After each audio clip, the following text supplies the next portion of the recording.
Hey everybody, welcome to CastorsCorner.com. I'm your host Khalil. We're very happy to have you guys here today. We're wrapping up. Well, we got one more. We got at least one more, probably two. Reviews on the Shangji wave. Thank you guys for joining us through all of it. Pictures have been going up on our Instagram page. We are at Kastor's Corner on everything. We've been talking about it all weekend on our podcasts, which you will be hearing over the next few weeks. And we just had, it was one of those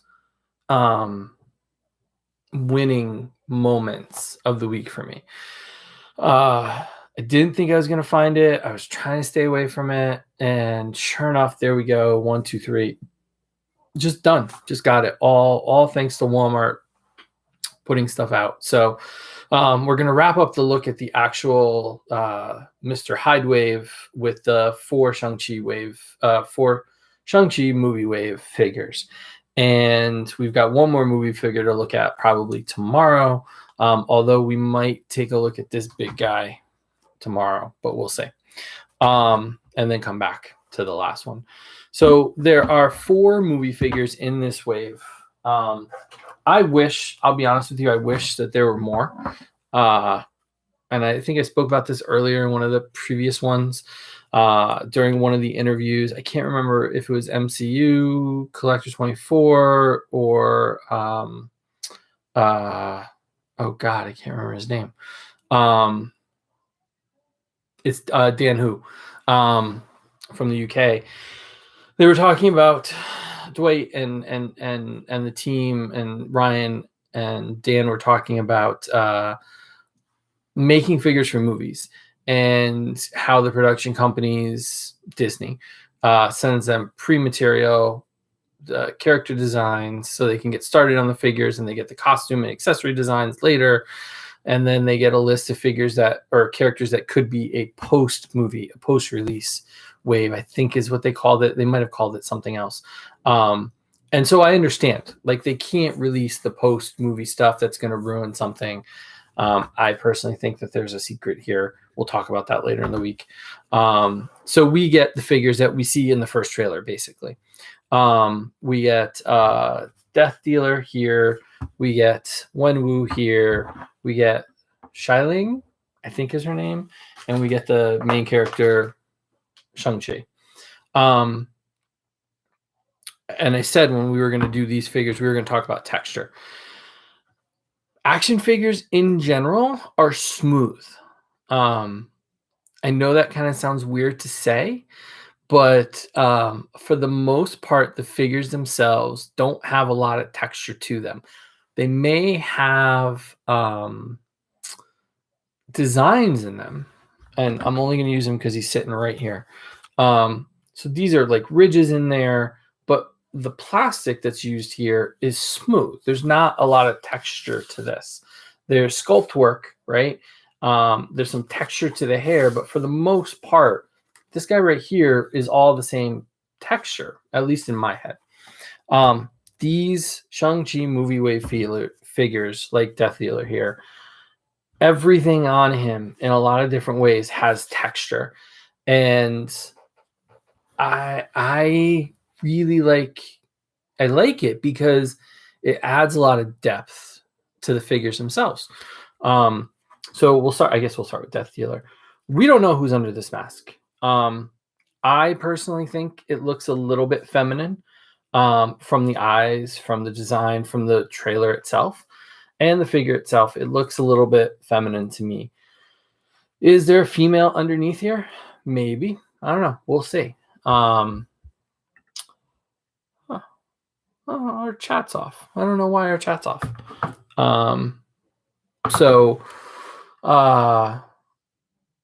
we'll see. The cool design, great blue, a lot of texture here, from the gauntlets to the cloak to the mask and everything.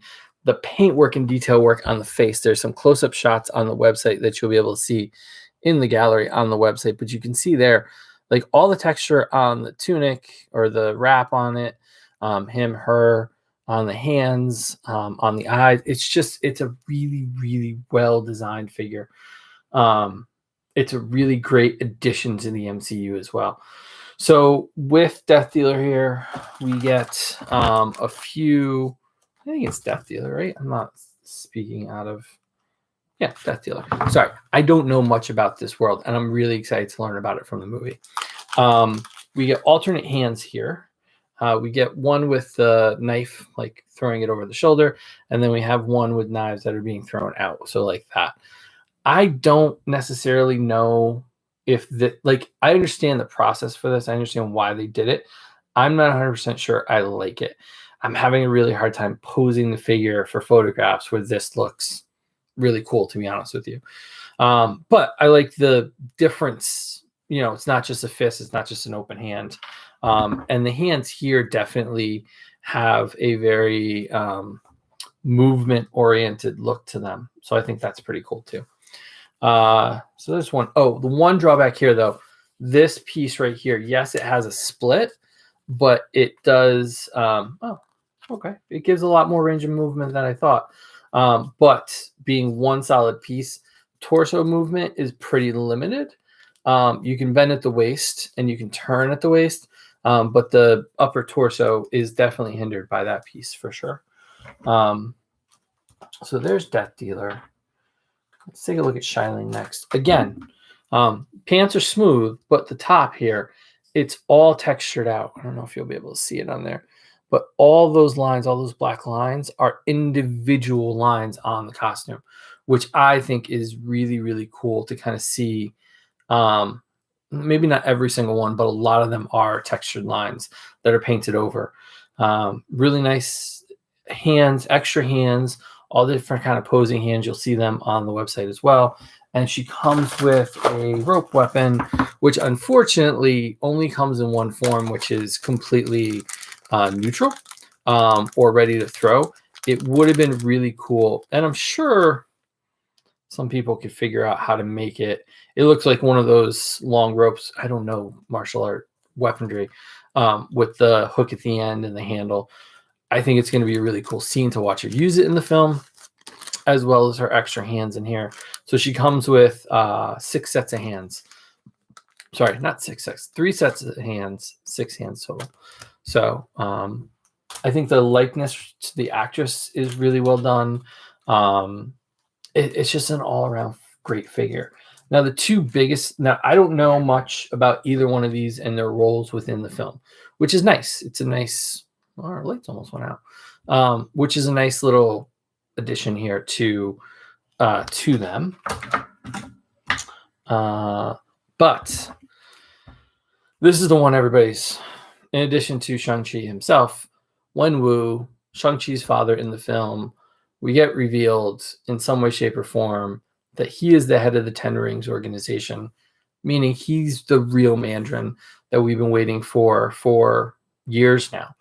And I think that in the comic books, the Mandarin in his 10 rings, he's got 10 fingers. The rings are on every finger. It looks a little goofy.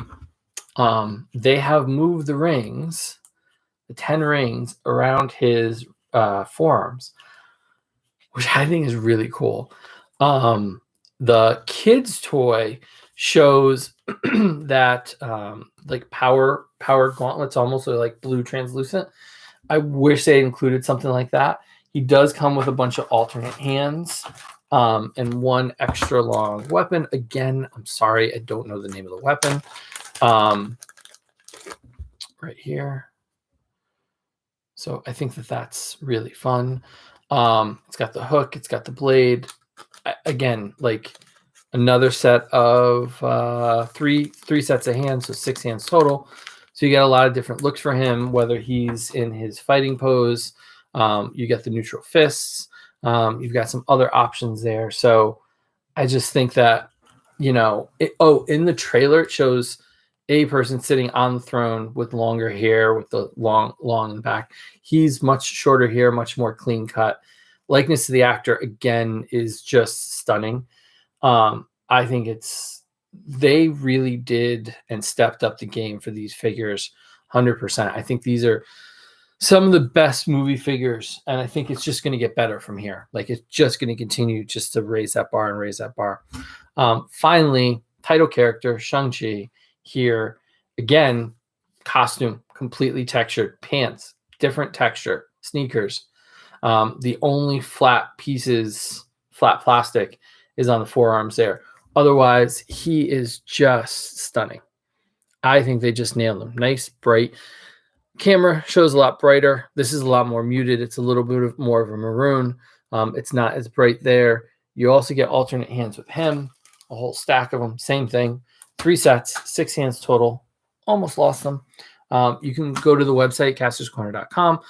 Take a look at all the different poses you can get him in, and he comes with a staff, which I have seen people from MCU Collector to Blainer Things really pose out this staff with the character, and I think it just looks incredible for a lot of different reasons. It's just one of those things where they created a figure that just transcends action figures, and like for $20 you get this figure. I think it's a better likeness than you'd probably get on a MayFX or SH Figure Arts. They definitely did an amazing job getting the characters' likenesses, being able to pose these guys out. I know it sounds like I'm just going on and gushing about it. It's just because I think I'm starved. I think I realize that I am starved for new Marvel product. We have not had really new MCU product news, anything, for the last year. Black Widow got moved back. Shang-Chi just got, everything, Eternals, everything just got moved out. We never got the chance to really, get to know these people. We didn't get to hype it up at San Diego Comic-Con. So you can really just pose him out on a lot of different things. And he balances. He can stand like that if you get it just right on the feet. Just trying to get him to stay. So no San Diego Comic-Con, no Toy Fair, no New York Comic-Con. All those things kind of just turned out to like starve us. Let's see if I can balance him out on here so I can show you how well balanced he is with the weapon. There we go. No help at all, no stand, nothing. So I think I'm just starved. So like getting new news, getting new figures, getting new characters. And I think this is really going to take the MCU in a whole new direction. Black Widow is going to open up her story, but we really have not ventured outside Cap, Iron Man, and Thor for the most part, that little very tight-knit world of Marvel. And I think that this and Blade and a lot of the other movies coming out, the Eternals, are really going to expand that world of the MCU. So really excited to see where they go with it. So thank you guys for watching, staying with us. I know it was 13 minutes, but we're at 4 figures. So thank you guys for watching. We really enjoyed having you guys here with us, going through this wave over the last 4 days. Remember to go to castorscorner.com for full gallery of this. There's like 35 pictures of these figures. And you can see the archive of the other reviews we did for this wave. Follow us. We are at Kastor's Corner on all social media. And check out the Cornercast podcast. Last week, or this current week, is with our friend Jay Hernandez. We have got a few more upcoming. We recorded with our friend Vincent at Vasco Toys, MJ from Total Toy Review, and we have one more guest that we're recording tomorrow, which will probably be tomorrow's podcast if all goes well.